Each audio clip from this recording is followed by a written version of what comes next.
جو اتنا بھی حسن و حسین کے رونے کو برداشت نہ کرے، حسن و حسین کی تکلیف کو برداشت نہ کرے، نہ خدا نہ مصطفیٰ، تو جو حسن و حسین کو تکلیف دے، حسن و حسین کو اذیت دے، ذرا ایمان سے بتانا پھر اس پر رب کی لعنت ہوگی یا نہیں ہوگی؟ ان الذین یؤذون اللہ ورسولہ لعنہم اللہ فی الدنیا والآخرہ۔ ارے طبیعت کے تقاضے سے شہزادے ہوئے، حضور کا دل دکھتا ہے، رب کا بھی گوارا نہیں ہے، اور میں نے کہا طبیعت کے تقاضے سے اگر یہ روتے ہیں، حضور کو اذیت پہنچتی ہے، رب کو تکلیف پہنچتی ہے، تو جب حسین کو رلایا گیا، حسین کو تڑپایا گیا، حسین کے جگر پاروں کو شہید کیا گیا، حسین کے سامنے انہیں بھوکا پیاسا ذبح کر دیا، تو بتائیے پھر حضور کو کتنا تکلیف پہنچی ہوگی، سرکار کے قلب مبارک پر کتنا تکلیف پہنچی ہوگی، حضور کو کتنا اذیت ہوئی ہوگی۔ پھر بھی ہم اگر خانواد رسول کے اجاڑنے والوں پر، حضور کے خانوادے پر ظلم ڈھانے والوں پر اور لعنت نہ کریں تو کیا ان پر صلوات بھیجیں؟ نہیں توجہ آپ کی، کیوں پھر ہو گیا، وہ کیا مسئلہ ہے؟ اگر دل میں ہے غیرت اہل بیت کی ذرا اونچا بولے بلند آواز، یار یہ باتیں جو بلوانے کی ہوتی ہیں، آپ کا دل بولے تاکہ آپ کو پتا تو چلے نا کہ آپ کس کھڑے والے ہیں۔ نہیں توجہ،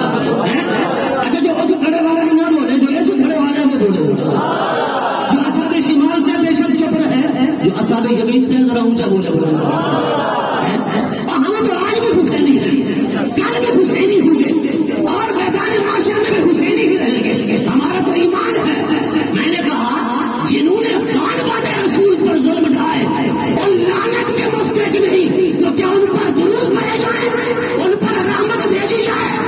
او بدبخت مولویوں، ہوش کے ناخن لو، آج بھی یزید کے ہم نوا بنتے ہو جس نے حسین کے پورے خانوادے کو غائب کر دیا۔ ہے تو اونچا محبت نہ نرم گوشے رکھتے ہیں، شخصیتوں کا اظہار کرتے ہیں، محبتوں کا اظہار کرتے ہیں، صحابیت کے لیبل لگاتے ہیں، تابعیت کے تمغے دیتے ہیں، تقویٰ و طہارت اور پاک دامنی کے اسٹار دیتے ہیں، اور میں نے کہا بدبختو یہ تمغے مت دو، یہ اسٹار مت دو، یہ اعزاز مت دو، رب نے یہ اعزاز نہیں دیا ہے تو تم کس بات کی بولی ہے تو جو آپ کی بولو رب نے تو یہ اعزاز ان کو نہیں دیا جو اللہ رسول کو اعزاز پہنچائے، اللہ رسول کو تکلیف پہنچائے،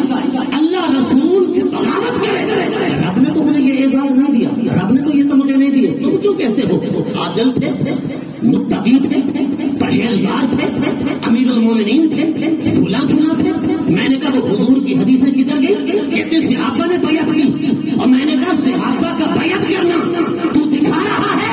ارے بدبخت تو آگے والی بات کیوں نہیں دکھاتا؟ صحابہ نے بیعت تو کی کچھ نے، لیکن پھر توڑی بھی کہ نہیں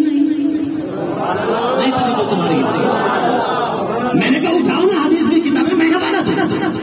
اٹھاؤ بڑے بڑے بزرگوں کو، اٹھاؤ بڑی بڑی حدیث کی کتابیں، علماء نے لکھا، محدثین نے لکھا، سیرت نگاروں نے لکھا، غسیل الملائکہ حضرت حنظلہ کے بیٹے حضرت عبداللہ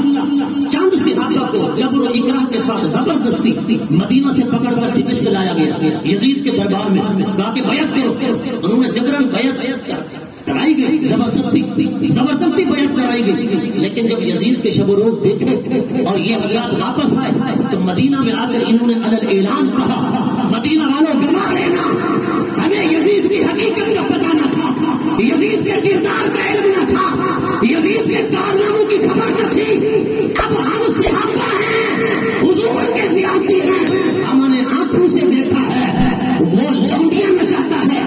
وہ رقاصائی اور گانے والیاں رکھتا ہے، وہ ماں بیٹی بہن کے ساتھ لباقت کو صحبت کو جائز قرار دیتا ہے، اپنی بیٹی سے نکاح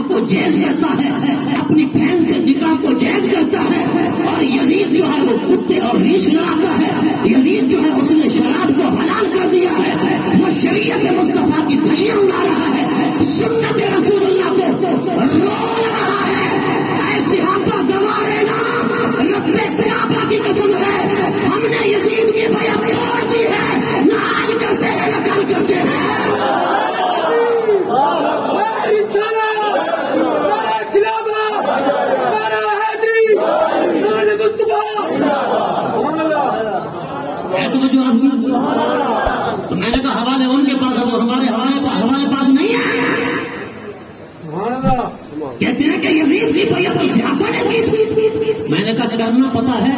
توڑنا پتا نہیں. مگر یہ نہیں پتا ہونا کرائی کیسے گئی، جبرن زبردستی مدینہ سے کھینچ کر دمشق لائے گئے، وہاں جبرن بیعت کرائیں گے. لیکن جب وہ اس کے شب و روز دیکھ کر آئے، اس کے حال دیکھ کر آئے تو کہا ہم نے بیعت توڑ دی ہے.